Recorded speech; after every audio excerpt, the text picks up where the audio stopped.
In the quiet, dusty archives of the French Academy of Sciences in 1772, the brilliant chemist Antoine Lavoisier held a peculiar stone recovered from the small village of Luce.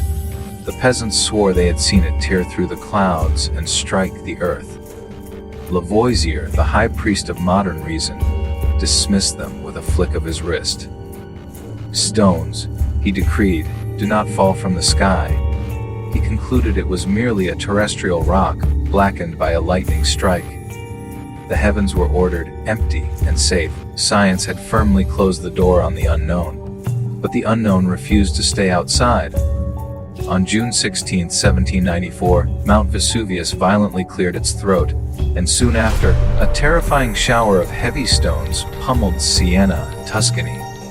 The sheer volume of evidence forced the scientific orthodoxy to pry their gates open. The true unraveling began in the spring of 1883, months before the world would ever learn the dread name of Krakatoa.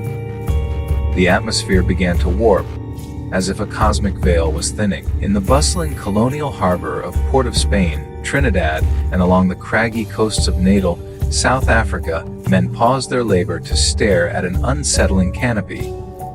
The sun set, yet the light bleeding across the horizon was a bruised, violently iridescent purple. By night, the world was bathed in the glow of a ghostly, luminescent blue moon. Something vast and unseen was brushing against the Earth's atmosphere. The telegraph wires remained silent, but the planet was already sailing into a phantom sea. Then came the deafening rupture.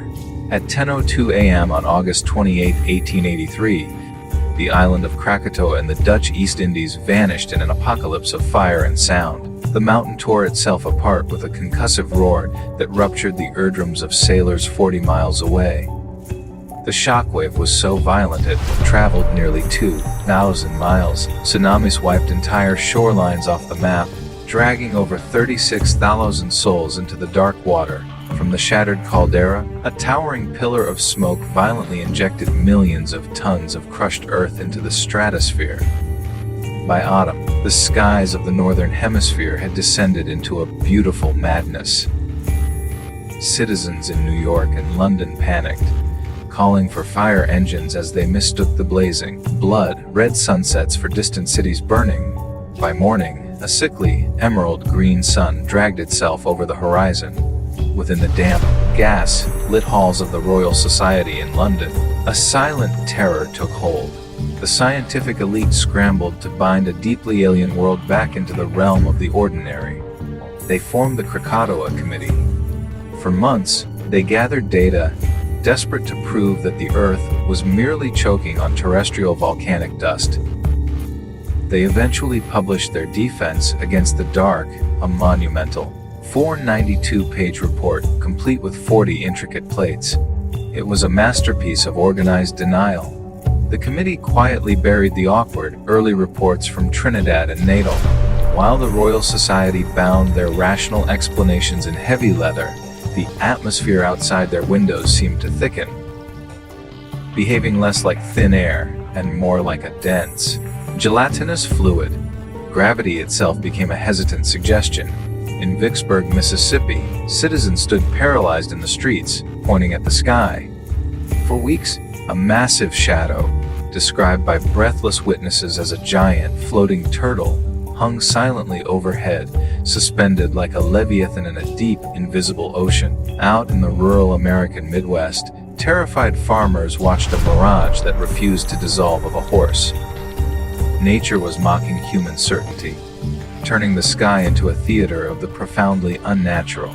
The weather records from the years immediately following 1883 read less like meteorology and more like the logs of a cursed ghost ship, documenting an atmosphere deeply corrupted by something lurking just out of sight. In the dead of winter in 1887, at Fort Keogh, Montana, soldiers stood in a breathless hush as the sky released snowflakes 15 inches across and 8 inches thick. They were massive, silent white discs the size of milk pans, drifting heavily from a charcoal sky. When the storms turned violent, They dropped 6-pound hailstones that crushed cattle in the fields and shattered slate roofs like artillery fire.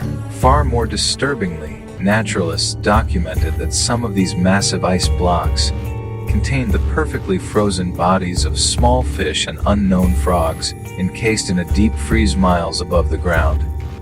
The rains themselves grew tainted, weeping in impossible, horrific hues. Showers of pitch-black water, so thick and inky it plunged midday Scottish towns into an eerie, suffocating twilight, were recorded with trembling hands.